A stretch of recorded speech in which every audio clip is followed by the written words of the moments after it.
안녕하세요. 김성길 목사와 함께하는 사람 이야기 제2단원의 G7 과정입니다. 전 시간에 이어서 17-6회를 함께 나누겠습니다. 자, 셀프 힐링, 자기 자신의 자존감을 높이기. 그래서 자기 존중법 15가지. 첫째는 자기 존귀함 알고 인정하고 고백하고 선포해라. 둘째는 자기와 인사해라. 셋째는 존귀한 언어를 사용해라. 넷째는 존귀한 의미를 찾아라. 다섯 번째는 자기를 이해해라. 여섯 번째는 자기를 수용하라. 일곱 번째는 자기에게 희망을 가져라. 여덟 번째는 사랑의 고백을 해라. 아홉 번째는 위로와 지지, 격려를 해라. 그리고 열 번째는 자기와 대화하고 잘하는 점, 좋은 점 찾아서 칭찬하기를 해라. 그 다음에 11번째는 자기에게 편지 쓰기, 12번째는 자기 충전하기, 13번째는 셀프 힐링의 능력 갖추기. 네. 자, 이 시간이 이제 14번째인데요. 자기 것 소중히 여기고 존중하기예요. 하나님께서 10계명을 주실 때 마지막 10번째 계명은 남의 것을 탐내지 말라고 하셨습니다. 탐을 낸다는 것은 자기 것이 부족하다는 것을 기반으로 하죠. 내 것이 풍성한데 남의 것을 왜 탐을 내겠습니까? 내 것이 아름다운데 상대방 것보다 더 좋은데 남의 걸 뭐 하려고 탐을 내겠어요? 자, 그래서 이 계명을 따르게 적용을 한다면 다른 사람 것과 네 것을 비교하지 말고 네 것을 존중히 여겨라 하는 말입니다. 불행과 행복의 차이점, 이걸 갈라놓는 길은 불행은 자기의 것을 소중히 여길 줄 모르는 것이고 행복은 자기에게 있는 것을 찾아서 그것을 가치 있게 만들고 소중히 여기는 데서 만들어지는 것입니다. 많은 사람들은 자기에게 없는 것만 생각하고 다른 사람은 있는 것만 보게 되죠. 그래서 불행은 자기에게 없는 것을 자꾸 찾게 되면 불행이 되고 행복은 자기에게 있는 것을 찾아서 그것을 소중히 여기면 행복이 만들어집니다. 자, 여기서 자기의 것들을 소중히 여겨야 될 것들이 뭐가 있나 쭉 도표를 보면은 10개를 소개해 놨어요. 우선 나의 오늘이 얼마나 소중한지, 나의 시간, 나의 모습, 그리고 나의 환경, 과거, 현실, 미래, 그리고 나의 일과 사명, 내 가족과 자녀, 동료, 이웃, 나의 장점과 약점, 아픔, 나의 성공, 실패, 나의 비전, 목표, 과정, 나의 대적과 그의 것. 자, 여기 보면 실패도 우리에게 얼마나 소중한 자원인지 봅니다. 실패가 아니죠. 실패는 내가 성공의 길로 가도록 만들어주는 통로입니다. 그래서 에디슨은 실패는 성공의 어머니라고 이야기를 했던 거죠. 나를 힘들게 하는 나의 대적이 있다고 하더라도 그것을 내가 소중하게 여긴다면 대적은 나의 대적이 아니라 나를 하나님 앞에 기도하게 만드는, 또 나를 겸손하게 만드는, 하나님 말씀을 실천하게 만들어주는 소중한 자원이 될 수가 있게 됩니다. 자, 그래서 우리는 항상 중요한 것이 자기의 것을 소중히 여기고 없는 것보다 있는 것. 옛날에 마라톤 선수였던 아베베라는 사람 이야기를 제가 많이 했습니다. 이 사람은 마라톤 2연패를 했던 사람이죠. 그런데 어느 날 교통사고로 두 다리를 잃어버립니다.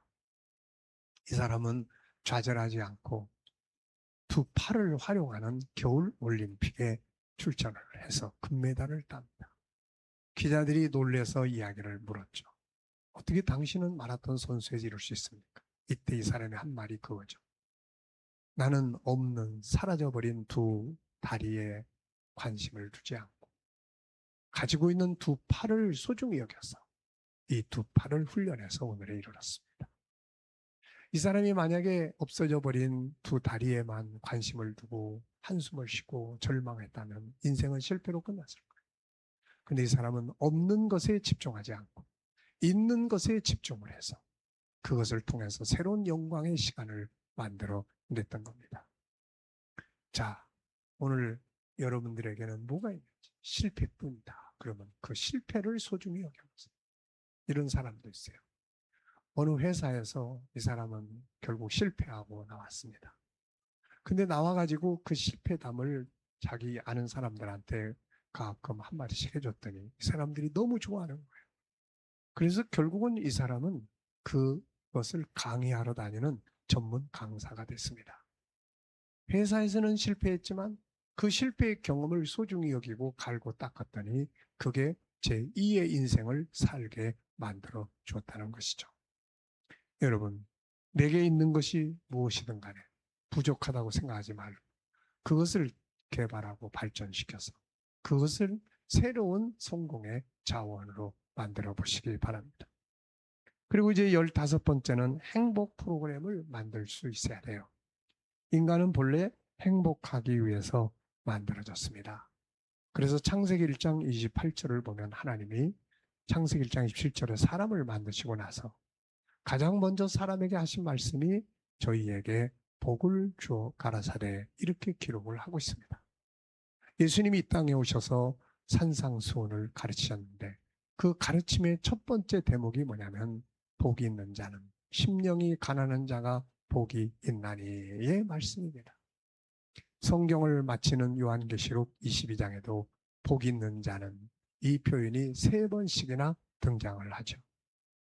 인간은 행복, 복을 누리고 행복하기 위해서 존재하는 거예요. 그런데 인간은 창세기 3장에서 범죄하고 죄를 짓고 난 다음에 행복이라는 단어를 잃어버렸어요. 이걸 다시 찾아야 합니다. 그래서 우리의 행복은 천국에서 완성되지만 이 땅에 사는 동안에도 스스로 내가 존재하는 건 행복하기 위해서야. 내 가정을 내가 이룬 것은 행복을 위해서야. 그렇다면 어떻게 하면 행복을 이룰 수 있지? 그래서 행복 프로그램을 만들어 가야 돼요. 나만의 행복 프로그램, 부부만의 행복 프로그램, 가족들의 행복 프로그램. 네. 그래서 내가 좋아하는 거, 잘하는 거, 할 수 있는 거, 하고 싶은 거. 우리의 행복 프로그램의 기준은 창세기 1장 27절로 28절이에요. 하나님과의 관계에서, 나 자신과의 관계에서, 가족들과의 관계에서, 이웃들과의 관계에서, 세상과의 관계에서, 직업과의 관계에서 우리는 행복을 얻을 수 있도록 해야 합니다. 그래서 각자 자기가 좋아하고 잘하는 거, 하고 싶은 것들, 비전, 목표 이런 것들을 만들어 보십시오.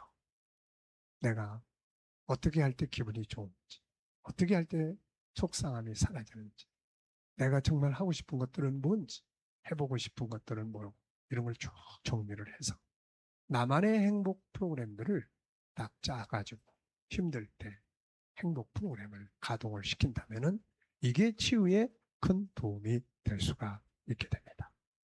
자, 이제 우리가 295쪽에 열등감 치료를 위해서 반드시 기억해야 할 일들에 대한 이야기를 말씀을 나눕니다. 먼저 생각과 의지가 중요해요. 생각과 의지. 아, 나는 행복하게 살아야 돼.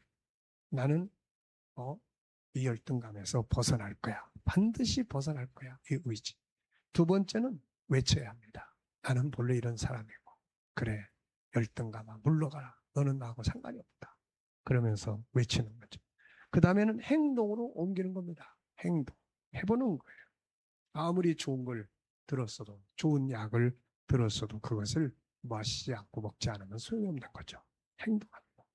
이거를 반복과 습관을 하는 거예요. 이걸 통해서 우리는 내 안에 움직이는 힘을 키우게 돼요. 면역성을 키우는 거예요. 이 자존감 15가지, 자기 존중법, 그 이외에 또 다른 방법들 다 훈련해서 정말 우리가 건강한 자, 짧은 시간을 우리가 살아가는데 얼마나 안타까워요. 우울감에 빠져서 맨날 다른 사람 무시하고 사는 거. 이게 좋은 거 아니잖아요. 열등감에 빠져서 맨날 자기 인생을 한탄하고 사는 거. 이게 뭐가 좋습니까? 우리는 이런 것들을 다 벗어버리고 본래 하나님이 내 안에 만들어 놓으신 하나님의 형상대로 살아가는 삶, 나답게 살아가는 삶, 내가 행복하고 가정이 행복하고 다른 사람들에게 행복을 나눠줄 수 있는 이런 인생을 꼭 만들어 갈 수 있기 바랍니다. 이 시간 여기까지 하고 마치겠습니다. 감사합니다.